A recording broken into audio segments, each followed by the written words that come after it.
اگلے 3-4 منٹ بے حد سنسنی خیز اور خوفناک تھے۔ ان کی خوفناکی بس وہی شخص محسوس کر سکتا تھا جو ریوالور کے سامنے تھا۔ جتنی بار تیمور نے ٹریگر دبایا، فیکا اتنی بار مرا اور زندہ ہوا، اور وہ یقیناً اس سے بھی برے سلوک کا مستحق تھا۔ بے پناہ دہشت کے سبب اس کے جسم کا سارا خون نچڑ چکا تھا اور سر تا پا شدید لرزے کی زد میں تھا۔ چیمبر میں 2 گولیوں کے ساتھ 6 فائر کا تناسب بے حد سنگین تھا۔ فیکے کے بچ نکلنے کے امکانات بہت کم تھے۔ وہ 4 فائر تک تو بچا رہا، لیکن جب تیمور نے چرخی گھما کے 5ویں بار ٹریگر دبایا تو ایک دھماکے سے گولی فیکے کی بائیں کن پٹی میں گھس گئی۔ اس کے سر نے زوردار جھٹکا کھایا اور وہ بیٹھا بیٹھا ریت کی بوری کی طرح دائیں طرف لڑک گیا۔ اس کی کن پٹی سے نکلنے والا خون تیزی سے کچے فرش پہ پھیلنے اور جذب ہونے لگا۔ بارے نے ایک بار پھر اپنی جگہ سے اٹھنے کی کوشش کی۔ کرامت نے پھر اس کے سر پہ رائفل کے بٹ مارے اور زمین بوس کر دیا۔ اس کے سر سے خون رسنے لگا تھا۔ فیکے کے بعد اسلم کی باری آئی۔ فیکے کے خون اگلے جسم نے اسے موت سے پہلے ہی آدھا مار دیا تھا۔ اس کے زخمی ہونٹوں پہ پپڑیاں جم گئی تھیں۔ اس بار ریوالور میرے ہاتھ میں تھا۔ اب پھر اس میں 2 گولیاں تھیں اور مجھے چرخی گھما کے فائر کرنا تھا۔ قدرت کی طرف سے اسلم پہ مہربانی ہوئی۔ اسے زیادہ دیر موت اور زندگی کے درمیان نہیں ٹکنا پڑا۔ میں نے دوسری بار ٹریگر دبایا تھا کہ ریوالور بول اٹھا۔ دھماکے کے ساتھ شعلہ نکلا اور 38 بور کی وزنی گولی اسلم کے سر میں اتر گئی۔ اسلم کے خون چاند جسم کو فرش پہ لڑکتے دیکھ کر بارے نے دیوانوں کی طرح چلانا شروع کر دیا۔ وہ سمجھ گیا تھا کہ اب اس کی باری ہے، اور یہ بڑی سنگین باریاں تھیں۔ چیمبر میں 2 گولیوں کے ساتھ 6 فائر صاف صاف موت کا سندیسہ تھے۔ کرامت نے بارے کے سر پہ رائفل کا دستہ مارنا چاہا۔ اس نے سر جھکا کے کرامت کے سینے پہ ٹکر رسید کی اور کمرے کے دروازے کی طرف بڑھا۔ اس کے ساتھ ہی وہ چلایا، بچاؤ بچاؤ۔ میں نے عقب سے اس کی گردن دبوچ لی اور پھنکارتے ہوئے کہا، اگر یہاں باگو اور دونوں کڑیوں کی آواز کسی نے نہیں سنی تھی تو تیری بھی کوئی نہیں سنے گا۔ بارے کے بدبودار جسم میں کسی جنگلی سانڈ کی سی طاقت تھی۔ اس نے تیمور کے پیٹ میں لات رسید کی اور مچھلی کی طرح تڑپ کے خود کو مجھ سے چھڑوانا چاہا۔ ہم اوپر نیچے چارپائی پہ گرے۔ چارپائی کا بازو ایک کڑاکے سے ٹوٹ گیا۔ اس دوران میں چودھری عزیز نے بھی دروازے کی طرف بڑھنا چاہا، مگر کرامت نے رائفل کی نال اس کے عین دل کے مقام پہ رکھ کے اسے ایک دیوار کے ساتھ لگا دیا۔ یکا یک مجھے احساس ہوا کہ بارے کے پشت پہ بندھے ہوئے ہاتھ کھلنے والے ہیں۔ رسی کی بندش ڈھیلی ہو چکی تھی۔ اب مزید خطرہ مول لینا مناسب نہیں تھا۔ میں نے خود سے برسرے پیکار بارے کے جبڑے کے نیچے ریوالور رکھا اور اوپر تلے 3 دفعہ ٹریگر دبا دیا۔ گولی بارے کا تالو چیرتی ہوئی اس کے دماغ میں گھس گئی۔ ایک جھٹکے کے ساتھ اس کی شدید مزاحمت ختم ہو گئی اور ہاتھ پاؤں ڈھیلے پڑ گئے۔ اس کی گردن کے سوراخ سے بہنے والا گرم خون میرے ہاتھ کی پشت پہ گر رہا تھا۔ چودھری عزیز نے اپنی آنکھیں بند کر لی تھیں اور دیوانگی کے عالم میں چلا رہا تھا، میں نے کچھ نہیں کیا، میں نے کچھ نہیں کیا، مجھے چھوڑ دو، مجھے جانے دو۔ اس کی آواز میں خوف آمیز طیش کی بلند لہریں تھیں۔ مجھ پہ درندگی سوار ہو رہی تھی۔ میرے اشارے پہ کرامت اور تیمور نے رضوان کے ساتھ مل کر چودھری عزیز کے ہاتھ پشت پہ باندھے اور اسے ایک پرکٹی مرغی کی طرح کمرے کے کونے میں پھینک دیا۔ چودھری کے چہرے پہ موت کی گہری زردی کھنک رہی تھی۔ وہ سمجھ گیا تھا کہ اب اس کی باری ہے۔ اس نے ایک بار پھر دہشت سے بگڑی ہوئی آواز میں دہائی دی کہ اس نے کچھ نہیں کیا۔ میں نے کہا، بے شک تم نے خود کچھ نہیں کیا، لیکن سب کچھ کروانے والے تم ہی ہو۔ تیرے حکم پہ میں چپ چاپ حویلی سے نکل آیا، لیکن تیری دشمنی نے پھر بھی میرا پیچھا نہیں چھوڑا۔ باگو کی جان چلی گئی، 2 لڑکیوں کی عزت برباد ہو گئی، اور ابھی تیرے ان ہرکاروں نے مجھے بھی قبر میں پہنچانا تھا۔ دیکھ میرے پنڈے کو، اس میں جتنے پھٹ لگے ہیں وہ تیرے ہی لگائے ہوئے ہیں، اور دل پہ جو پھٹ تیری کمینگی نے لگائے ہیں ان کا کوئی حساب ہی نہیں۔ میں نے موڑے پہ بیٹھ کے بڑے اطمینان سے پھر 2 گولیاں ریوالور کے چیمبر میں ڈال لیں۔ فرش پہ پڑی 3 لاشوں نے ماحول کو سنگین تر کر رکھا تھا۔ چودھری عزیز ایک دبنگ شخص تھا، مگر یقینی موت کو روبرو دیکھ کر اس کی حالت ناگفتہ بہ ہو گئی تھی۔ وہ گھگھیایا، شاخاور میں نے کچھ نہیں کیا، میں بڑی سے بڑی قسم کھانے کو تیار ہوں۔ ہاں میں اپنا اتنا قصور مانتا ہوں، میں نے بارے سے کہا تھا کہ وہ تمہیں ڈرا دھمکا کے یہاں سے نکال دے۔ ڈرا دھمکا کے نکال نہیں دے، مجھے ہر طرح ذلیل و خوار کرے، میری ماں بہن کو بھی اس 4 دیواری میں لائے، اور پھر ہم سب کو عبرت ناک موت کا مزہ چکھائے، میں نے کہا، اور ایک زوردار ٹھوکر چودھری عزیز کی پسلیوں میں رسید کی۔ وہ بھینسے کی طرح ڈکرایا، بار بار نفی میں سر ہلانے لگا۔ میں نے ایسا کچھ نہیں کہا تھا خاور، بارے نے اپنی مرضی چلائی ہے، پھر بھی میں تم سے معافی مانگتا ہوں، تم جو کہو میں کرنے کو تیار ہوں، اگر تم کہتے ہو میں سب کچھ چھوڑ کے چلا جاتا ہوں، میں کہیں کنارہ کر لیتا ہوں۔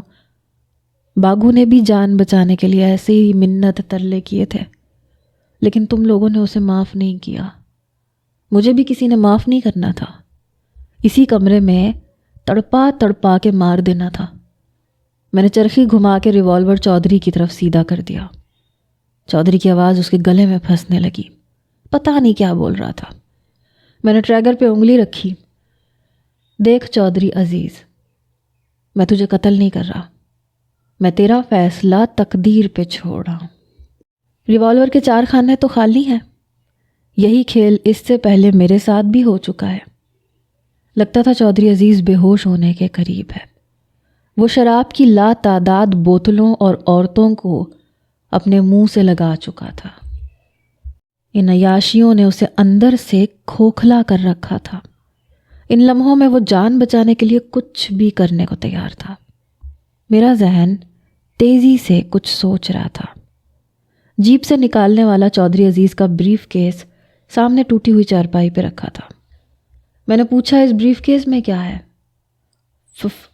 فردیں ہیں، وہ بمشکل بول پا رہا تھا۔ میں نے کرامت سے کہا، یار ادھر لاؤ ذرا، دیکھیں چودھری کی فردیں۔ کرامت نے رائفل نیچے رکھی اور بریف کیس میرے سامنے لا کے کھول دیا۔ پٹوار خانے میں لکھی ہوئی 7-8 فردیں دیگر کاغذات کے اوپر ہی نظر آ رہی تھیں۔ یہ کون کون سی زمین ہے چودھری صاحب؟ میں نے زہریلے لہجے میں پوچھا۔ اس نے تھوک نگل کے خود کو بمشکل بولنے کے قابل کیا اور 2-3 موضوعات کے نام گنوائے۔ اس کی آواز خوف کے سبب اتنی بگڑ چکی تھی کہ بمشکل سمجھ میں آتی تھی۔ پھر اس نے کراہتے ہوئے کچھ کہا۔ سارے الفاظ تو میری سمجھ میں نہیں آئے، لیکن اتنا پتہ چل گیا کہ وہ لیٹرین جانا چاہ رہا تھا۔ میں نے کرامت اور رضوان کو اشارہ کیا۔ انہوں نے اس کے ہاتھ کھولے اور اسے سہارا دے کر اس لیٹرین میں لے گئے جو پچھلے کئی دن سے میرے استعمال میں تھی۔ چودھری کی واپسی 8-10 منٹ بعد ہوئی۔ اس کا رنگ بدستور ہلدی تھا۔ ان لمحوں میں وہ کچھ بھی ماننے کو تیار تھا۔ چودھری کی غیر موجودگی میں نے سرسری انداز میں فردیں دیکھ لی تھیں۔ یہ راجووال کے گرد و نواح میں تقریباً 14 مربع زمین کی تھی۔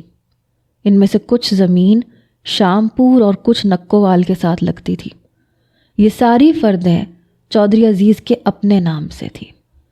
ریوالور بدستور میرے ہاتھ میں تھا اور 3 عدد خون آلود لاشیں کمرے کے فرش پہ خوفناک منظر پیش کر رہی تھیں۔ میں نے چودھری کی آنکھوں میں دیکھتے ہوئے کہا، چودھری اگر جان بچانی ہے تو پھر ایک سودا کرنا پڑے گا۔ مجھے منظور ہے، اس نے میرا فکرہ مکمل ہونے سے پہلے کہہ دیا اور دیوار سے ٹیک لگا کے گہری گہری سانسیں لینے لگا۔ اس کی آنکھیں بند تھیں۔ زینب 3 ڈاکوؤں کی لاشیں دیکھ کے بالکل نہیں ڈری، بلکہ اس کی آنکھوں میں عجیب سی طمانینت بھر آئی تھی۔ برآمدے میں جا کے اس نے اپنے چھوٹے سے گھونگھٹ کی اوٹ سے مجھے مخاطب کیا اور کہا، بھراوا تو نے ہمارے کلیجے ٹھنڈے کر دیے۔ اگر پولیس کے سامنے بیان دینے کی لوڑ ہے تو میں دوں گی۔ تو یہ پستول مجھے دے دے، میں پولیس کو بتاؤں گی کہ میں نے ان کتوں کو مارا ہے، انہوں نے میری بچیوں کو برباد کیا ہے۔ میں نے کہا، میری بہن، اس کی ضرورت نہیں پڑے گی، ان تینوں کو مار کے ہم نے قانون توڑا نہیں ہے، قانون کی مدد کی ہے۔ ان کے باقی 2 ساتھیوں کا کیا بنا؟ فاضل نے پوچھا۔ ہم نے ان کے ٹھکانے کے بارے میں پولیس کو اطلاع دے دی ہے، میرا خیال ہے کہ پولیس ان کے ٹھکانے تک پہنچنے والی ہوگی۔ اس کے بعد میں نے زینب، فاضل، کالو اور مہناز کو ایک جگہ بٹھایا اور انہیں بتایا کہ انہیں پولیس کے سامنے کیا بیان دینا ہے اور کس طرح دینا ہے۔ اس سارے واقعے میں میں نے صرف 2 تبدیلیاں کی تھیں۔ پہلی یہ کہ زینب اور فاضل وغیرہ کو بتایا تھا کہ بارہ اور اس کے دونوں ساتھی 2 طرفہ فائرنگ کے دوران ہلاک ہوئے ہیں۔ دوسرے، اس سارے واقعے میں سے چودھری عزیز اور اس کے گن مین کا ذکر حذف کر دیا تھا۔ ویسے بھی زینب اور فاضل وغیرہ چودھری عزیز کے نام سے بھی واقف نہیں تھے۔ چودھری کا کیا کرنا ہے؟ تیمور نے میرے کان میں سرگوشی کی۔ اسے جیپ میں بٹھاؤ، اس کے گن مین کو بھی۔ ہم ان دونوں کو 2-4 دن کے لیے مہمان بنائیں گے۔ کہاں؟ ڈسکے میں۔ میرے خیال میں تیرے جگری یار کیٹو کا گھر ٹھیک رہے گا۔ جیسے تمہاری مرضی، لیکن یہاں احاطے میں سے جیپ کے ٹائروں وغیرہ کے نشان ختم کرنے ہوں گے۔ اس کی فکر نہ کرو، تیمور نے کہا۔ میں نے چودھری عزیز اور گن مین انورے کو جیپ میں ہی ڈسکے روانہ کر دیا۔ میں خود فاضل کے گھر میں ہی رک گیا۔ پولیس پہنچنے والی تھی اور مجھے بہت سارے سوالوں کے جواب دینے تھے۔ میں یہ جواب اپنے ذہن میں ترتیب دینے لگا۔ پولیس کی آمد سے پہلے میں نے کمرے اور برآمدے کی دیواروں پہ اسلم کی اسٹیکر والی بندوق سے کئی فائر کیے۔ اس کے علاوہ بھی موقع پہ کئی ایک تبدیلیاں کی۔ ان تبدیلیوں سے اس بیان کو تقویت ملتی تھی کہ تینوں ڈاکو 2 طرفہ فائرنگ میں مرے ہیں۔ پولیس کی آمد کے بعد اور تفتیش سے فارغ ہونے کے بعد ہم نہر پہ جا سکتے تھے اور بارے کی بتائی ہوئی جگہ پہ باگو کی لاش تلاش کر سکتے تھے۔ باگو کو لاش کہتے ہوئے سینے میں تیر سا لگتا تھا، دل خون کے آنسو بہانے لگتا تھا۔ جب وہ میرے ساتھ تانگے پہ سوار ہونے کے لیے نکلا تھا تو وہاں ڈھولک بج رہی تھی، اور اب بہت جلد اس گھر میں ماتم کی صدائیں گونجنے لگیں گی۔ اس سے آگے کے واقعے کی تفصیل بیان کروں گا تو یہ روداد بہت طویل ہو جائے گی۔ میرے بچپن کے ساتھی باگو کی مسخ شدہ لاش نہر میں سے نکال لی گئی۔ پوسٹ مارٹم کے بعد اگلے روز شام کو دفن کر دی گئی۔ 3 مفرور ڈاکوؤں کی موت کو علاقے میں بہت سراہا گیا۔ مقامی انتظامیہ کی طرف سے بھی اطمینان کا اظہار کیا گیا۔ بارے کے باقی دونوں ساتھی بھی گرفتار ہوئے۔ ان کا تعلق خوشاب کے دیہی علاقے سے تھا۔ ان میں سے ایک کو پہلے ہی پھانسی کی سزا ہو چکی تھی۔ 2 SSP صاحبان نے اسپیشل طور پر مراد پور آ کر مجھ سے اور میرے ساتھیوں سے ملاقات کی اور وقوعے کی تفصیلات حاصل کی۔ میرے خیال میں پولیس افسران کو کہیں کہیں شک بھی تھا کہ کہانی تبدیل کی گئی ہے، لیکن 3 خطرناک مجرموں کی موت اتنی اہم کامیابی تھی کہ ان چھوٹے موٹے شکوک کو نظر انداز کر دیا گیا۔ پورے علاقے میں ان واقعات نے تہلکہ سا مچا دیا تھا۔ میرا اور تیمور کا نام ایک بار پھر ابھر کے سامنے آیا تھا۔ ایک طرف تو یہ صورتحال تھی، دوسری طرف چودھری عزیز اور گن مین انوارہ ہمارے پاس ڈسکے میں موجود تھے۔ ہم نے انہیں کیٹو کے گھر میں رکھا ہوا تھا۔ چودھری عزیز بے دام کا غلام بنا ہوا تھا، ہر بات بنا چوں چرا مان رہا تھا۔ ڈسکے پہنچتے اس نے پسرور میں اپنے چھوٹے بھائی احسان کو فون کیا اور اسے بتایا کہ وہ بالکل خیر خیریت سے ہے۔ اسے ایک ضروری کام سے فوری طور پہ لاہور جانا پڑ گیا ہے، 4-5 روز لگ سکتے ہیں۔ وہ راجووال جا کر اس بات کی اطلاع دے دے۔ اب اس بات کی کوئی فکر نہیں تھی کہ راجووال میں بے چینی پھیلے گی اور بیگم بلقیس یا دوسرے لوگ چودھری کی تلاش شروع کروا دیں گے۔ ساجہ کیٹو پراپرٹی ڈیلنگ بھی کرتا تھا اور کاغذ وغیرہ بنوانے کے کام میں تجربہ رکھتا تھا۔ میں نے اسے ساری فردیں وغیرہ دکھا دیں۔ اس سے کہا کہ اس زمین کے کاغذات لکھواؤ۔ 3-4 لاکھ تو صرف اسٹیمپ پیپر پہ لگیں گے، کیٹو نے اطلاع دی۔ کوئی بات نہیں، انتظام ہو جائے گا۔ بیان نامہ کس کے نام لکھوانا ہے؟ بیگم بلقیس کے نام۔ کیٹو نے ہونٹ سکوڑ کے میری طرف دیکھا، پھر گہری سانس لے کے بولا، ان کا شناختی کارڈ یا فوٹو اسٹیٹ وغیرہ ہے؟ ہاں، مل جائے گا۔ کیٹو کو ساری بات سمجھانے کے بعد اب مجھے پیسے کا انتظام کرنا تھا۔ چودھری عزیز کے چرمی بیگ میں سے 30-35 ہزار روپے نکلے تھے، لیکن مجھے زیادہ کی ضرورت تھی۔ تیمور نے پوچھا، باقی پیسے کہاں سے آئیں گے؟ چودھری عزیز سے آئیں گے، اور کہاں سے آئیں گے؟ اس کے بیگ میں پسرور کے بینک کی چیک بک موجود ہے، اور اللہ کے فضل سے بینک میں پیسے بھی ہیں۔ یہ چیک پہ دستخط کر دے گا؟ اس نے دستخط کر دیے ہیں، اور ایک چیک پہ نہیں، پوری چیک بک پہ کر دیے ہیں۔ یار تم نے تو اسے مرید بنا لیا، تیمور نے کہا۔ تم اچھی طرح جانتے ہو وہ میرا نہیں اس کا مرید ہے۔ میں نے ہولسٹر میں لگے 38 بور کے وزنی ریوالور کی طرف اشارہ کرتے ہوئے کہا۔ پیر جی کو سلام۔ تیمور نے ہاتھ ماتھے پہ لے جا کے ریوالور کو سلام کیا۔ کیٹو کے گھر میں اگلے 7-8 روز کے اندر سارے کام ہماری پلاننگ کے مطابق ہوئے۔ اسٹیمپ پیپر مل گئے۔ کیٹو نے ایک وثیقہ نویس سے 6 عدد رجسٹریاں لکھوا لیں۔ میں نے ان رجسٹریوں پر چودھری عزیز کے سائن اور انگوٹھے کروائے اور کاغذات کو محفوظ کر لیا۔ ان رجسٹریوں کی وجہ سے چودھری عزیز کی زمینوں کا تقریباً 40% حصہ اس کی دسترس سے نکل گیا۔ یہ ایک بہت بڑا کام تھا، مگر یہ اس طریقے سے ہوا کہ کئی موقعوں پہ خود مجھے بڑی حیرت ہوئی۔ سچ کہتے ہیں کہ موت کو بہت قریب سے دیکھنا بڑے دل گردے کا کام ہوتا ہے، اور ایسے نظارے بہت سے لوگوں کو جڑوں کی گہرائی سے ہلا دیتے ہیں۔ میرے جسم پہ جلنے کے زخم بتدریج مندمل ہو رہے تھے۔ پاؤں کا ورم بھی اب ٹھیک تھا۔ بارے اور اس کے ساتھیوں کی موت کی خبر اخباروں میں چھپی۔ پولیس نے وقوعہ اس طرح بتایا کہ اس میں ان کی اپنی کارکردگی بھی شامل ہو گئی تھی۔ اس کے باوجود میری کارکردگی بھی واضح طور پہ نظر آتی تھی۔ جاگیر اور ارد گرد کے علاقے کے لوگ پہلے ہی مجھ سے متاثر تھے۔ اس واقعے کے بعد اور بھی متاثر ہوئے، لیکن سچی بات یہ ہے کہ مجھے کسی سے غرض نہیں تھی۔ میری سوچ کا ہر راستہ صرف اور صرف بیگم بلقیس کی طرف جاتا تھا۔ اگر وہ متاثر نہیں تھیں تو پھر میں اپنی اس کارکردگی پہ جتنا بھی خوش ہوتا کم تھا۔ مجھے پتہ نہیں تھا کہ ان تک یہ ساری خبریں کس انداز میں پہنچی ہیں، اور پہنچی بھی ہیں یا نہیں۔ کس سوچ میں کھوئے ہو؟ تیمور نے مجھے ٹہوکا دیا۔ ہم دونوں کیٹو کے گھر کی بیٹھک میں موجود تھے۔ چودھری عزیز اور گن مین انوارہ ساتھ والے کمرے میں مقفل تھے۔ یہ رات کا وقت تھا۔ سوچ رہا ہوں کہ اب کیا سوچنا چاہیے۔ میں نے دیوار سے ٹیک لگا کر نیا سگریٹ سلگایا۔ میرے خیال میں تو حویلی کو اور بیگم بلقیس کو اس وقت تمہاری سخت ضرورت ہے۔ اگر تم اس ذمہ داری سے پیچھے ہٹو گے تو یہ سخت ناانصافی ہو جائے گی، اور تم جانتے ہو تمہارے لیے والی جی کا آخری حکم بھی یہی تھا۔ ہاں، لیکن میرے وہاں جانے میں بھی تو کئی مسئلے ہوں گے۔ بہت سے لوگ بہت سی باتیں بنائیں گے۔ اور باتیں بنانے والوں کو گولا مارو۔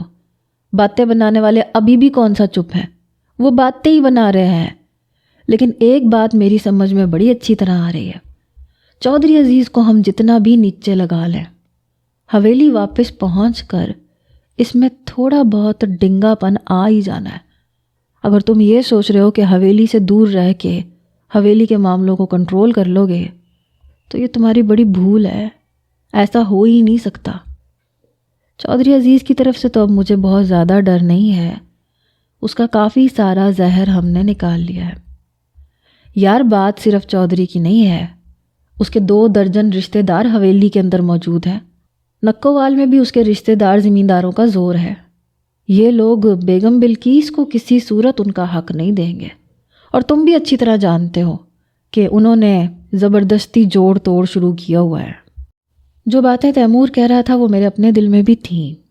حقیقت یہی تھی کہ بیگم بلقیس اور حامد کو کسی افسوسناک حادثے سے بچانے کے لیے میرا راجووال واپس جانا ضروری ہو گیا تھا۔ اس میں شک نہیں کہ میں خود بھی بیگم بلقیس کی طرف جانا چاہتا تھا، لیکن یہ بھی سچ تھا کہ حالات مجھے پوری طاقت سے واپس راجووال کی طرف دھکیل رہے تھے۔ راجووال، جہاں میں نے پہلی بار محبت کا چہرہ دیکھا تھا، جہاں میرے لہو میں ترنگ پیدا ہوئی تھی، جہاں بالوں پر میں پرواز کی خواہش جاگی تھی، وہاں کی اوس میں بھیگی صبح، سنہری دوپہریں اور سرد چاندنی راتیں میری حسین ترین یادوں سے سجی ہوئی تھی۔ میں خود تو وہاں سے آ گیا تھا، لیکن میرا دل وہیں تھا، اور اس نے ہمیشہ وہیں رہنا تھا۔ دل کے بغیر انسان کس کام کا؟ اس رات میں نے چودھری عزیز کے ساتھ سب کچھ طے کر لیا۔ میں نے کہا، چودھری، ابھی تک میرے اور تیرے درمیان جو کچھ ہوا ہے وہ ہماری لڑائی کا حصہ تھا، لیکن میں آج سے یہ لڑائی ختم کر رہا ہوں اور تیرے قصور معاف کر رہا ہوں۔ میں نے جو کچھ تجھ سے حاصل کیا ہے اس میں صرف باغو کا خون بہا لوں گا، بس 6-7 ایکڑ زمین، جو اس کے بوڑھے ماں باپ اور چھوٹے بھائی کی کفالت کرے گی۔ باقی سب کچھ تمہارے ہی پاس رہے گا۔ چودھری عزیز نے پوری آنکھیں کھول کے میری طرف دیکھا۔ لیکن تم تو رجسٹری کروا رہے ہو۔ رجسٹری کروا رہا ہوں، زمین اٹھا کے تو نہیں لے کے جا رہا۔ یہ رجسٹریاں بس اس بات کی ضمانت کے طور پہ میرے پاس رہیں گی کہ تم ہمارے ساتھ ٹھیک ٹھیک چلتے رہو۔ تم نے 2 سادے اسٹیمپ پیپروں پہ بھی دستخط کیے ہیں۔ ان پیپروں میں سے بھی تمہارے کسی طرح کا کوئی نقصان نہیں پہنچے گا تمہیں۔ بس شرط یہ ہے کہ تمہیں شرافت سے چلنا ہوگا۔ بار بار یہ مت دہراؤ، میں نے کہہ دیا تمہیں مجھ سے کوئی شکایت نہیں ہوگی۔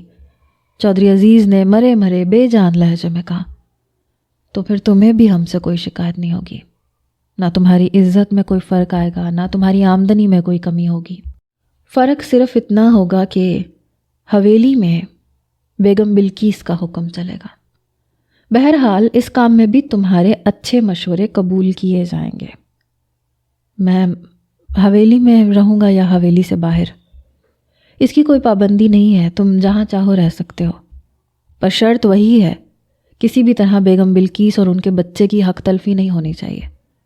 یہ بات ذہن میں رکھو چودھری عزیز، میں دشمنوں کا بدترین دشمن ہوں اور دوستوں کا بہترین دوست ہوں۔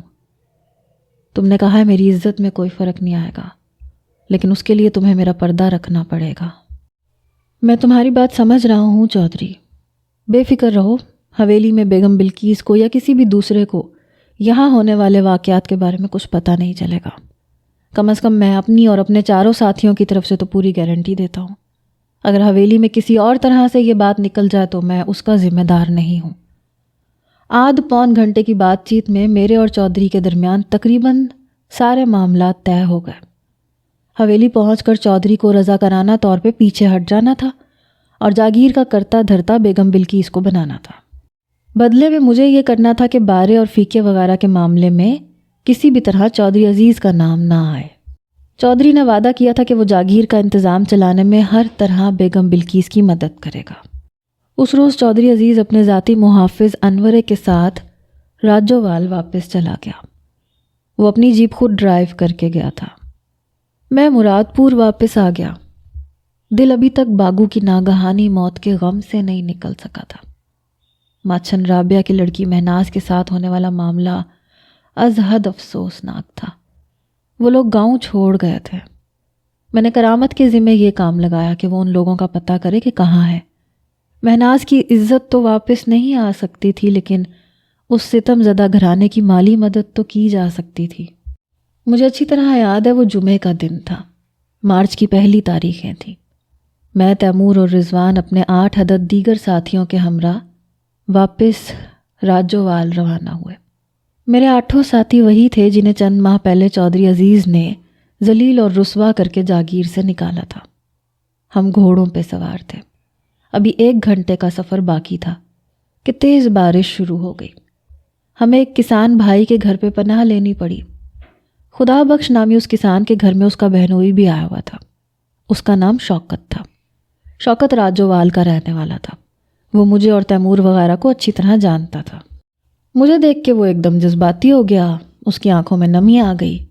کہنے لگا، سالار جی آپ ہم کو کیوں چھوڑ کے چلے گئے؟ جاگیر میں سب آپ کو بہت یاد کرتے ہیں۔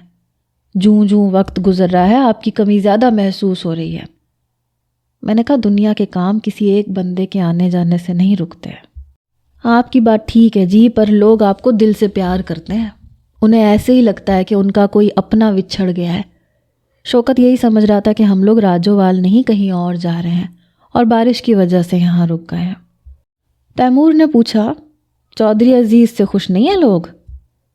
کیوں ہمارے زخموں پہ نمک چھڑک رہے ہیں جی؟ شوکت نے آزردگی سے کہا۔ کہاں والی جی، کہاں یہ چودھری عزیز؟ اسے تو اپنی عیاشیوں سے ہی فرصت نہیں ہے۔ ایک سے ایک مہنگی طوائف گجرانوالہ اور لاہور سے منگاتا ہے اور اسے ڈیرے پہ نچاتا ہے۔ 15-20 چمچے اس کے ساتھ ہوتے ہیں۔ شراب پی کے مرداروں کی طرح صبح 10-11 بجے تک ڈیرے پہ پڑے رہتے ہیں۔ اور آپ کو پتہ ہی ہے جی، یہ عیاشیاں بندے کو اندر سے بزدل بنا دیتی ہیں۔ پچھلے سے پچھلے منگل والی بات کا پتہ ہے آپ کو؟ نہیں، کیا ہوا تھا؟ اور یہ چودھری عزیز نے گجرانوالہ سے کسی نئی طوائف کی نت کھلوائی کے لیے منگایا تھا اسے۔ 18-20 سال کی کڑی ہوئے گی۔ نائکا بھی اس کے ساتھ تھی۔ نائکا موکھلوں سے بڑا خوف کھاتی تھی اور بڑی مشکل سے یہاں آنے پہ راضی ہوئی تھی۔ اگلے روز صبح سویرے وہ نائکا ڈر گئی۔ اس نے شور مچا دیا کہ اس نے موکھلوں کا شیر دیکھا ہے، وہ کھڑکی کے سامنے سے گزر کے گیا ہے۔ ڈیرے پہ بھگدڑ مچ گئی۔ چودھری کے چمچوں نے اندھا دھند گولیاں چلانی شروع کر دیں۔ خود چودھری عزیز اسی حالت میں کمرے سے نکل کے دوڑا کہ اس کے پنڈے پہ ایک جانگیے کے سوا اور کچھ نہیں تھا۔ جس طوائف کے ساتھ وہ سو رہا تھا، اس طوائف نے کھڑکی میں سے چھال ماری اپنا گوڈا توڑوا بیٹھی۔ یہ تو حال ہے جی ان لوگوں کا۔ شوکت کے ساتھ ہماری بات چیت جاری تھی۔ جلدی اسے پتہ چل گیا کہ ہم کہیں اور نہیں راجووال ہی جا رہے ہیں، اور اب چودھری عزیز کی منمانیوں کو بھی بریک لگنے والے ہیں۔ اس اطلاع کو شوکت اور اس کے سسر نے خوشخبری کے طور پہ لیا اور وہ نہال ہو گئے۔ بارش ابھی پوری طرح بند نہیں ہوئی تھی کہ شوکت جوش کے عالم میں اپنے گھوڑے پہ سوار ہو کے نکل گیا۔ وہ یقیناً راجووال میں یہ اطلاع دینے نکلا تھا کہ سالار خاور واپس آ رہا ہے۔ راجووال میں میرا باقاعدہ استقبال کیا گیا۔ بہت سے لوگ راجووال میں داخل ہونے والے راستے پہ جمع ہو گئے۔ ان میں مرد، عورتیں، ننگ دھڑنگ بچے سبھی شامل تھے۔ بچوں نے اچھل کود کر کے اور بڑوں نے اپنے پٹکے وغیرہ اٹھا کے مجھے خوش آمدید کہا۔ راجووال کی گلیوں، چھتوں اور کھڑکیوں میں بہت سے لوگ دکھائی دے رہے تھے۔ در حقیقت بارے والے سنگین واقعے کے بعد علاقے میں میری شہرت اور حیثیت میں مزید اضافہ ہوا تھا۔ تاہم لوگ اس واقعے کو میری واپسی سے بالکل الگ تھلگ سمجھ رہے تھے۔ پروگرام کے مطابق چودھری عزیز نے حویلی کے دروازے پہ آ کے مجھ سے ہاتھ ملایا، مجھے مردانے میں لے کے گیا۔ مردانے میں سب سے پہلے مجھ سے بغل گیر ہونے والا موجودہ سالار نصر اللہ تھا۔ اس کے بعد رونق علی نے مجھے جن جپھے میں جکڑا۔ رات تک یہ خبر پورے علاقے میں پھیل چکی تھی کہ میرے اور چودھری عزیز کے درمیان صلح صفائی ہو گئی ہے اور میں سالار کے طور پہ حویلی میں واپس آ گیا ہوں۔ میرے واپس آ جانے کے بعد لوگ اور بھی تبدیلیوں کی توقع کر رہے تھے۔ میں یہ کہوں تو یہ بالکل غلط نہیں ہوگا کہ میرے واپس آ جانے سے حویلی اور پورے راجووال میں خوشی کی لہر دوڑ گئی تھی۔ بیگم بلقیس سے میری باقاعدہ ملاقات اگلے روز دوپہر میں ہوئی۔ یہ ملاقات مردانے کی بیٹھک میں ہوئی۔ میں آج بیگم بلقیس کو کئی ماہ بعد دیکھ رہا تھا۔ ان کے من موہنے چہرے پہ ابھی تک ہلکی سی سوگواری باقی تھی۔ 12-13 سالہ حامد بھی بیگم بلقیس کے پہلو میں موجود تھا۔ اب وہ سلجھی ہوئی باتیں کر رہا تھا۔ باپ کی موت کے بعد اس کے چہرے پہ ذمہ داری کا سا سایہ دکھائی دینے لگا تھا۔ جوان سال بیگم بلقیس کو جاگیردارنی کے طور پہ قیمتی لباس پہننا پڑتا تھا، زیورات بھی جسم پہ سجانے ہوتے تھے، مگر والی جی کی موت کے بعد وہ بالکل سادہ لباس میں نظر آتی تھی۔ بلقیس بیگم نے مجھے قدر حیرت سے دیکھا۔ میرے چہرے پہ چوٹوں کے داغ تھے، گردن پہ سگریٹ سے داغے جانے کا ایک نشان تو کافی پختہ تھا۔ یہ کیا ہوا ہے؟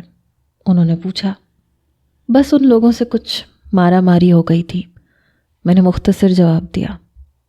ماما رونق بتا رہا تھا ان لوگوں نے تمہیں کچھ دن بند بھی رکھا ہے۔ ہاں جی، 4-5 دن، پاؤں میں سنگلی بھی رکھی تھی۔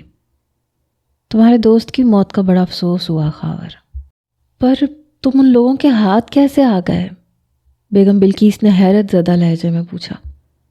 میں نے اسے بس ایک اتفاق قرار دیا اور اس بات پہ اطمینان کا اظہار کیا کہ بالآخر اس واقعے کا نتیجہ اچھا نکلا اور وہ لوگ اپنے انجام کو پہنچے ہیں۔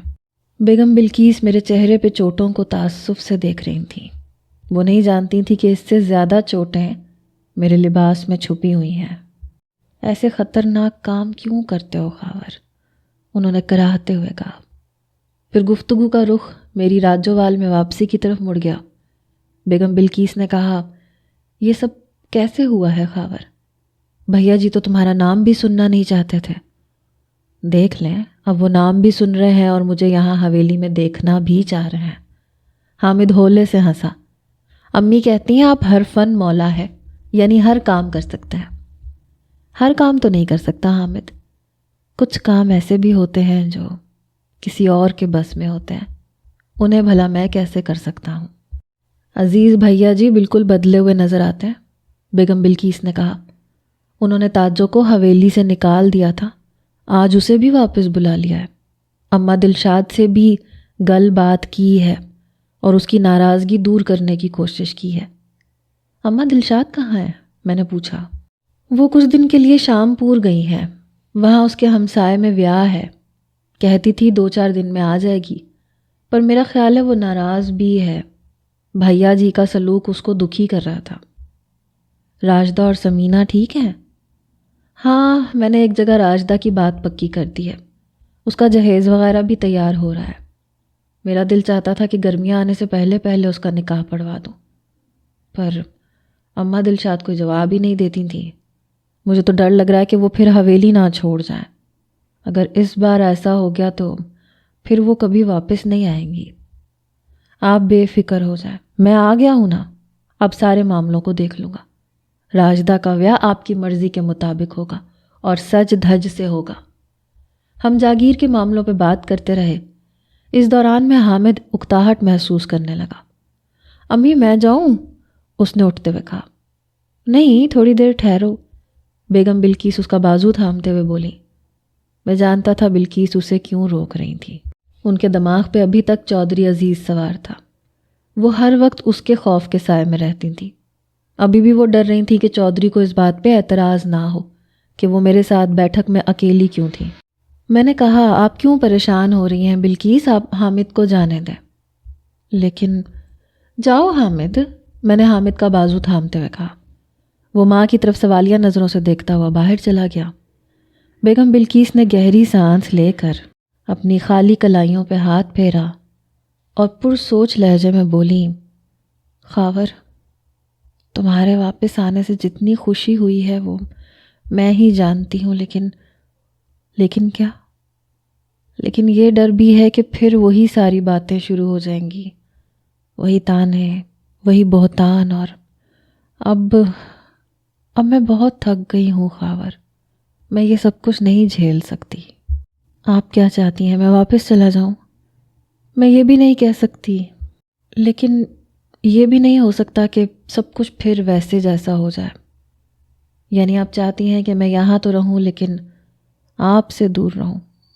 دور نہیں خاور، تم مجھے دل سے بھی نکال دو۔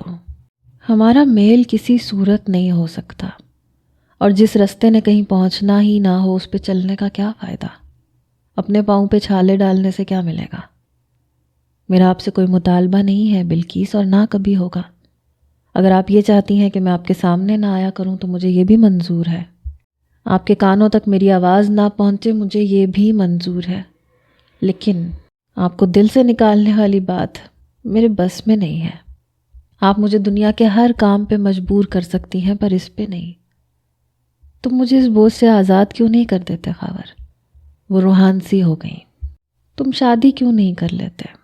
ہم اس کے بعد بھی ملتے رہیں گے، ایک دوسرے کے لیے بہت اچھا سوچتے رہیں گے، بہت اچھا کرتے رہیں گے۔ میں نے کہا بھری، بلقیس میں اپنی ماں سے بے حد محبت کرتا تھا، ابھی بھی کرتا ہوں۔ اب میں مہینوں تک اپنے آپ کو ان کی شکل کے لیے ترساتا ہوں، اور اس کی وجہ صرف اور صرف یہ ہے کہ وہ اپنی ممتا سے مجبور ہو کے مجھے شادی پہ مجبور کرتی ہیں۔ بلقیس، شادی ایک ایسا زہریلا گھونٹ ہے جو میں کم از کم جیتے جی تو نہیں بھر سکتا۔ بس یہی باتیں ہیں خاور جو مجھ پہ بوجھ بنتی ہیں۔ میں خود کو بہت بڑا مجرم سمجھنے لگتی ہوں۔ اب اگر تم اپنی ماں سے، اپنے گھر والوں سے دور ہو تو یہ بھی مجھ پہ ایک بھاری بوجھ ہی ہے نا۔ اس بوجھ سے اور اس جیسے سارے بوجھوں سے مجھے آزاد کر دو خاور، مجھ سے یہ سب کچھ اب اور نہیں جھیلا جاتا۔ میرا دل غم سے بھر گیا، روئیں روئیں میں ایک گہری یاسیت اتر گئی۔ سینے میں امید کی جو کرنیں جگمگائیں تھیں وہ یک لخت گہری تاریکیوں میں ڈوبنے لگی۔ میں چند سیکنڈ گمسم بیٹھا رہا۔ میں نے گہری سانس لیتے ہوئے کہا، تو اس کا مطلب ہے کہ آپ بلقیس مجھے واپس بھیجنا چاہتی ہیں؟ میں نہیں چاہتی، لیکن میں یہ بھی نہیں چاہتی، وہ اشک بار انداز میں بولی۔ یعنی مجھے جانا ہوگا۔ وہ خاموش رہی۔ دوپٹے کی اوٹ میں ان کا آدھا چہرہ نظر آ رہا تھا، آدھا چھپا ہوا تھا۔ میں ان کے جواب کا انتظار کرتا رہا۔ وہ بڑے ظالم لمحے تھے، بڑے بڑے محیب پتھروں کی طرح میرے دل و دماغ کو کچلتے جا رہے تھے۔ میں اٹھنا چاہتا تھا لیکن اٹھنے کی ہمت بھی نہیں تھی۔ میں جانتا تھا ایک بار اٹھ گیا تو پھر میں یہاں سے چلا جاؤں گا، اور یہاں سے جانے کے لیے پتھر کا کلیجہ درکار تھا۔ میں منتظر رہا، وہ خاموش رہیں۔ ایک وقت آتا ہے کہ کسی کی بھی خاموشی توہین کی طرح محسوس ہوتی ہے۔ آخر میں اٹھ گیا اور دروازے کی طرف بڑھ گیا۔ میرا ہر قدم جیسے اپنے دل پہ پڑ رہا تھا اور مجھے ہلکان کر رہا تھا۔ اس سے پہلے کہ میں دروازے سے باہر چلا جاتا، بیگم بلقیس نے مجھے کمزور آواز میں پکارا، خاور۔ میں رکا اور پلٹ کے ان کی طرف دیکھنے لگا۔ وہ میرے پاس آئیں، اشک گراتے ہوئے بولی، کیوں مجھے مار رہے ہو؟ کیوں ایسا کر رہے ہو؟ میں نے کیا کیا ہے؟ آپ کے حکم پہ ہی عمل کر رہا ہوں۔ وہ خاموش رہی۔ جھیل آنکھوں پہ بھاری پلکوں کا پردہ تھا، رخساروں پہ نمی تھی۔ میں ان کے بولنے کا انتظار کرتا رہا، وہ نہیں بولی۔ میں خاموش کھڑا رہا۔ خاموشی ایک بار پھر توہین محسوس ہونے لگی۔ میں دوبارہ دروازے کی طرف مڑا۔ اس مرتبہ انہوں نے خاموشی سے میری کلائی تھام لی۔ نظریں بدستور جھکی ہوئی تھیں۔ انہوں نے کچھ نہیں کہا، نہ میری طرف دیکھا، بس کلائی تھامے رکھی۔ یہ بڑا دل گداز اور روح فرزا اشارہ تھا۔ وہ چاہتی تھیں کہ میں یہاں سے نہ جاؤں، زبان سے نہیں کہہ رہی تھیں، مگر ان کا پورا جسم بزبان حال یہی کہہ رہا تھا۔ اسی دوران میں حامد کی آوازوں سے یہ اندازہ ہوا کہ وہ اسی طرف آ رہا ہے۔ انہوں نے میری کلائی چھوڑ دی، ہولے سے کہا، اچھا جاؤ، حامد آ رہا ہے، میں تم سے بعد میں بات کروں گی۔ کب؟ اچھا بابا، بتا دوں گی، ابھی جاؤ یہاں سے، انہوں نے محبت بھری ناراضگی سے کہا۔ کوکے نے ہلکا سا لشکارا مارا، پھر دروازے کی طرف مڑ گئی۔ اگلے 2 ہفتے سب کچھ ویسا ہی ہوا جیسا کہ میں اور میرے ساتھی چاہتے تھے۔ حویلی کے مردانے میں ایک بڑا اکھڑ ہوا۔ حویلی کے مین دروازے پہ سجے سجائے تانگوں اور گھوڑوں کی قطاریں لگ گئیں۔ اس اکھڑ میں چودھری عزیز نے رضاکارانہ طور پر حویلی کے معاملات کو بیگم بلقیس کے سپرد کرنے کا اعلان کیا۔ چودھری نے عذر پیش کیا کہ وہ لاہور میں اپنا معائنہ کروا کے آیا ہے، اسے دل کا مسئلہ ہے اور ہو سکتا ہے اسے کچھ مہینوں میں آپریشن کروانا پڑے، تو وہ اب جاگیر کے کاموں کا بوجھ اٹھائے گا تو اس کی بیماری بڑھ جائے گی۔ اس اکھڑ میں آخری نتیجہ وہی نکلا جو ہم چاہتے تھے۔ بیگم بلقیس کو جاگیر کا مختار مان لیا گیا۔ میں نے جن لوگوں کو بھرتی کیا تھا وہ سارے واپس آ گئے۔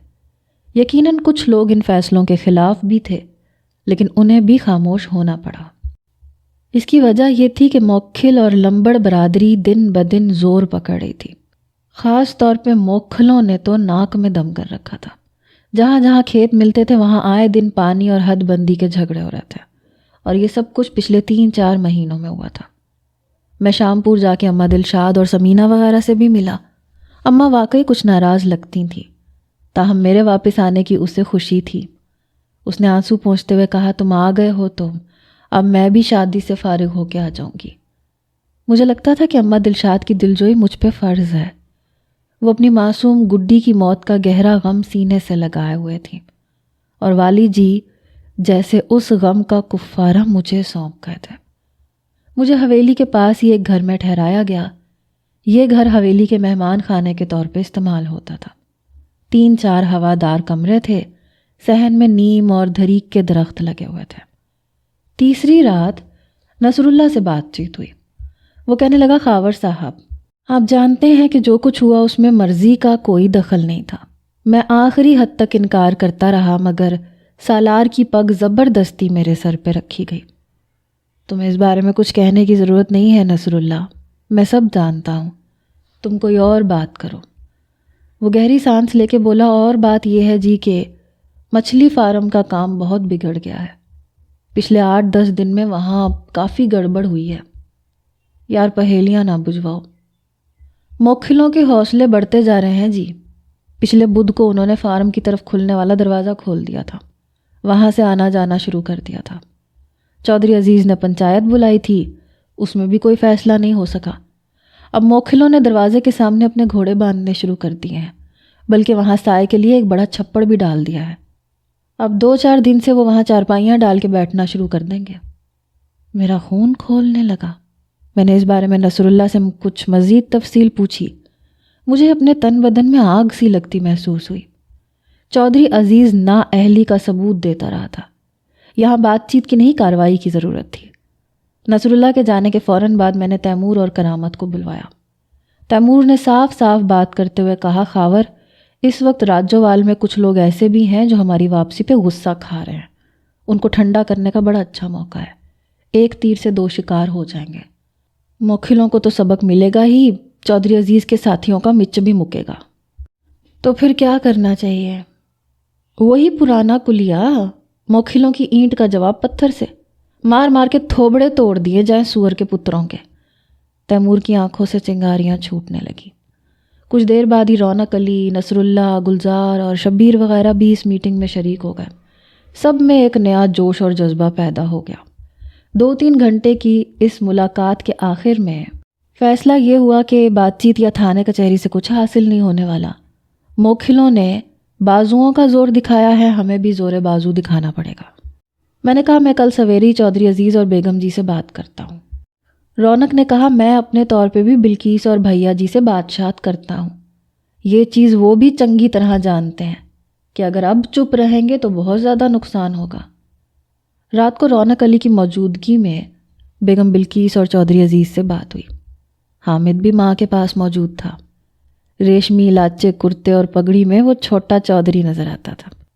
چودھری عزیز نے دبے لفظوں میں کہا کہ پولیس اور پنچایت کے ذریعے مسئلہ حل کرنے کی کوشش کریں۔ بہرحال اپنی اس رائے کی کمزوری خود چودھری عزیز کو بھی محسوس ہو رہی تھی۔ وہ جانتا تھا کہ والی جی کے بعد پنچایت اور پولیس میں حویلی کا زور باقی نہیں رہا۔ اگلی شام ہم کارروائی کے لیے بالکل تیار تھے۔ مجھے اچھی طرح یاد ہے، یہ مارچ کی 28 تاریخ تھی، جمعے کا دن تھا۔ تقریباً 100 گھوڑوں پہ کاٹھیاں ڈال دی گئی، اسلحہ وغیرہ صاف کر لیا گیا۔ نصر اللہ نے اینٹوں کی 3 ٹریکٹر ٹرالیاں منگائیں۔ 15-20 مزدوروں کا بھی انتظام کر لیا گیا۔ پروگرام کے مطابق میں نے نصر اللہ، تیمور اور رضوان کے ساتھ 15-20 گھوڑ سوار لے کے موقع پہ پہنچنا تھا۔ موکلوں کا بنا ہوا چھپڑ گرانا تھا اور گھوڑوں کو قبضے میں کر لینا تھا۔ اس کے بعد ہم نے اپنے احاطے کی طرف کھلنے والا دروازہ بند کرنا تھا اور دروازے کے سامنے دیوار کی چنائی شروع کرنی تھی۔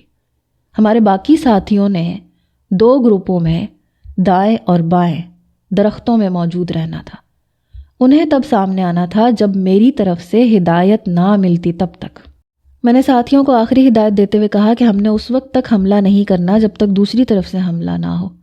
اگر فائرنگ شروع ہو جائے تو بھی یہی کوشش کرنی ہے کہ ٹانگوں وغیرہ پہ گولی لگے۔ رضوان نے جوش سے کہا، گولی تو چلنی چلنی ہے جی، تو پھر کیوں ہم اپنے بندے مرنے کا انتظار کریں؟ بس جو کہہ رہا ہوں وہی کرنا ہے، اور یہ بھی یاد رہے کہ رات کا ویلا ہوگا۔ اندھیرے میں اپنے پرائے کی اچھی طرح پہچان رکھنی ہے۔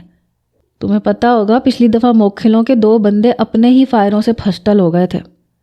اس سے پہلے میں کبھی کبھی رونق کے ساتھ مل کر یا کیٹو وغیرہ کے ساتھ ناچ گانا دیکھ لیا کرتا تھا، مگر اس روز میں نے اپنے آپ سے یہ وعدہ کیا کہ اگر آج میں اپنے کام میں سرخرو رہا تو زندگی بھر ناچ گانے کی طرف نہیں جاؤں گا۔ یہ ایک طرح سے اپنی اصلاح کا ایک عمل تھا جس کی جڑیں کسی نہ کسی طرح بلقیس کے پیار سے پیوست تھیں۔ رات 9 بجے کے قریب ہم راجوال سے روانہ ہوئے۔ 2 گروپوں میں تقریباً 80 بندے مچھلی فارم سے 1 فرلانگ کی دوری پہ چھپا دیے گئے۔ میں 20-25 سواروں کے ساتھ رقبے پہ پہنچا۔ یہاں ایک چھپڑ موجود تھا، اس کے نیچے 2 لالٹینیں جل رہی تھیں۔ 3-4 گھوڑے بندھے تھے اور گوبر ڈھونے والا ایک ریڑا کھڑا تھا۔ ہم نے جاتے ساتھ ہی کلہاڑیوں کے وار کیے اور چھپڑ گرا دیا۔ یہاں ایک رکھوالا بھی سو رہا تھا، وہ شور مچاتا ہوا کھیتوں کی طرف بھاگ گیا۔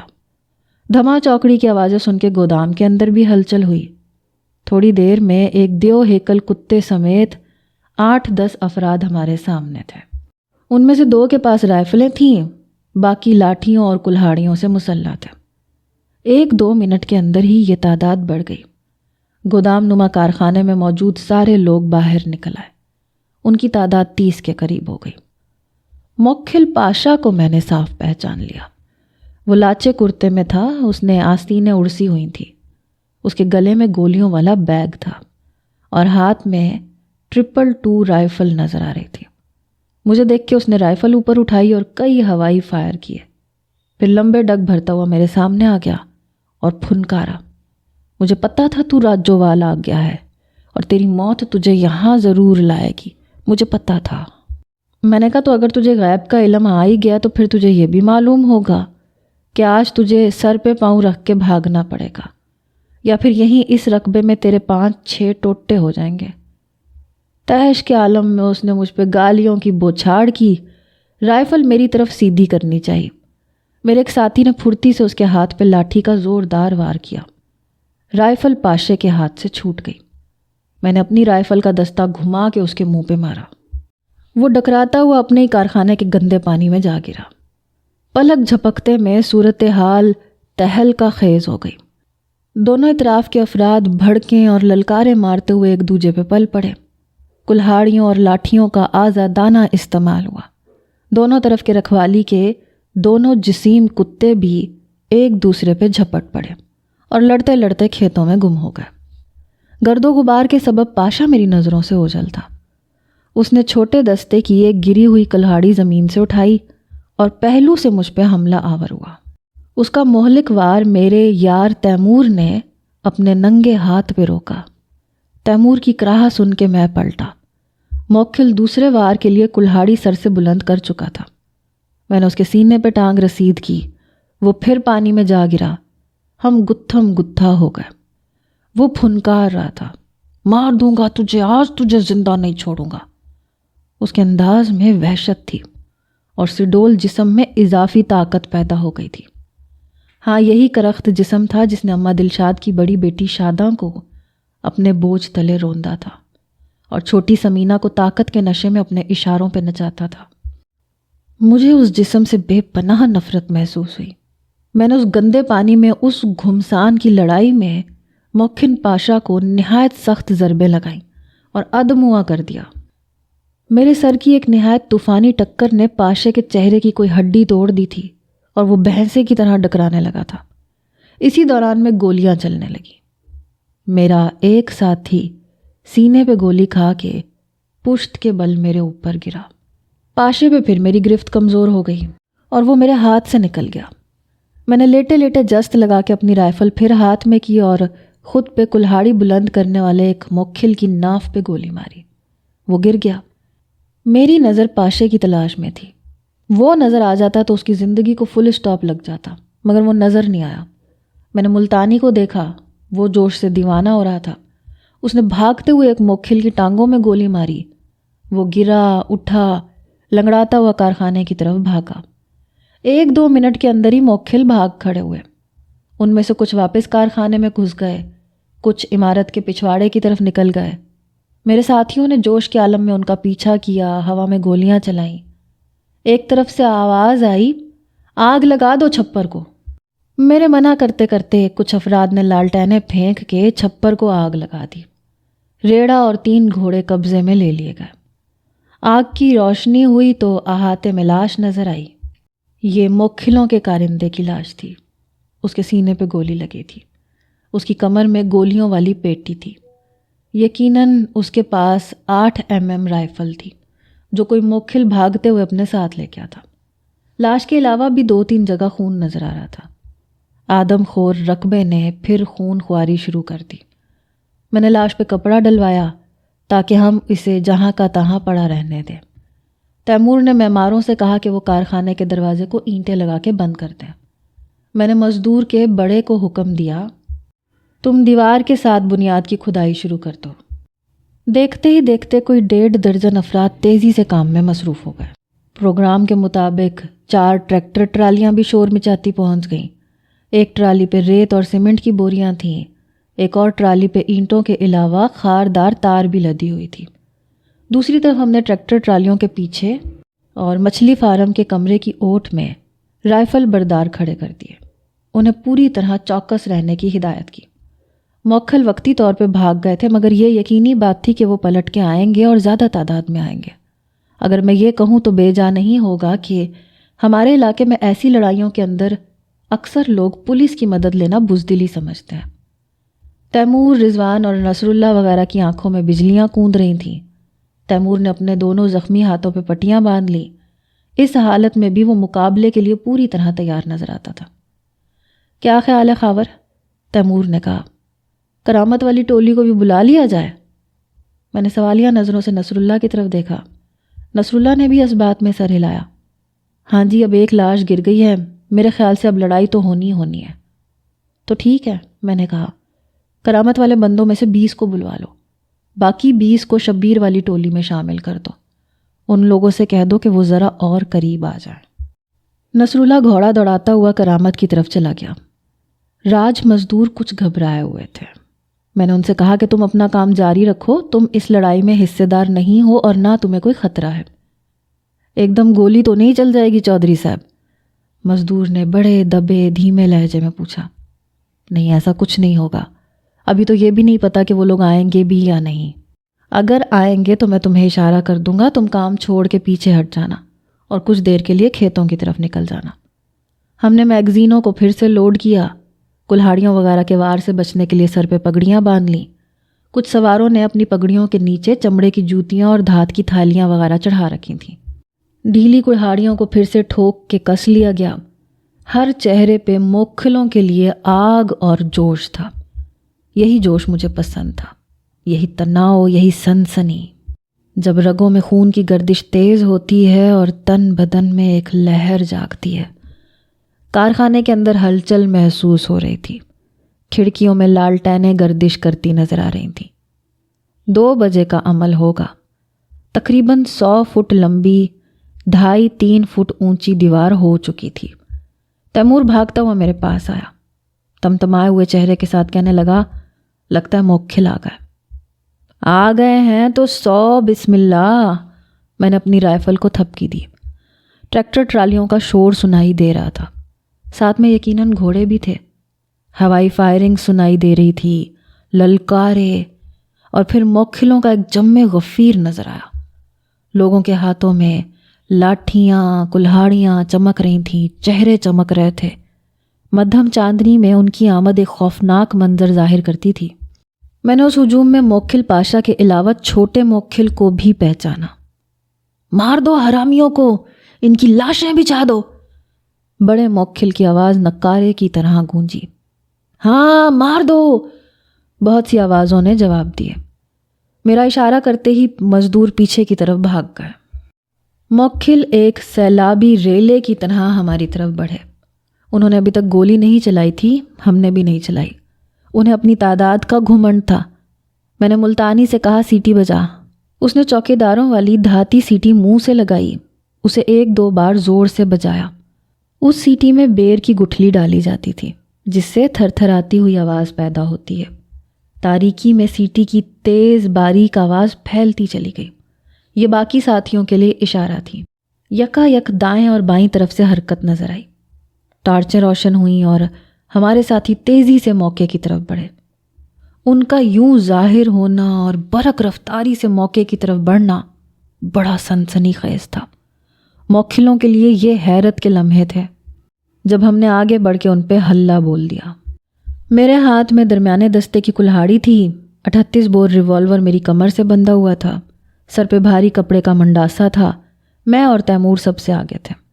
تیمور نے حیدری نعرہ لگاتے ہوئے حملہ کیا۔ کلہاڑیوں سے کلہاڑیاں، لاٹھیوں سے لاٹھیاں ٹکرائیں۔ گھمسان کا رن پڑ گیا۔ اگلے 3-4 منٹ میں خونی رقبے پہ زوردار لڑائی ہوئی۔ للکاروں، کراہوں اور بھڑکوں سے قرب و جوار گونج گئے۔ بمشکل 6-7 منٹ گزرے ہوں گے کہ پولیس کی بھاری نفری موقع پہ پہنچ گئی۔ یہ لوگ 2 گاڑیوں اور کوئی درجن گھوڑوں کے ساتھ نمودار ہوئے تھے۔ ان کی مخصوص لاٹھیوں اور ہوائی فائرنگ کی آوازوں نے سب کو چونکایا۔ فون پہ کسی پولیس آفیسر کی للکارتی ہوئی آواز گونجی، پولیس پہنچ گئی ہے، سب لوگ پیچھے ہٹ جائیں ورنہ ہم گولی چلائیں گے، گولی چلائیں گے۔ یوں لگ رہا تھا جیسے موکھل پہلے ہی راہ فرار ڈھونڈ رہے تھے۔ لیکن پھر پولیس کی گاڑیوں کو دیکھ کے انہیں رکنا پڑا۔ پولیس نے رقبے کے سامنے گاڑیاں اور ٹرالیاں کھڑی کر کے ایک دیوار سی بنا دی۔ میرے ساتھی فاتحانہ نعرے لگا رہے تھے۔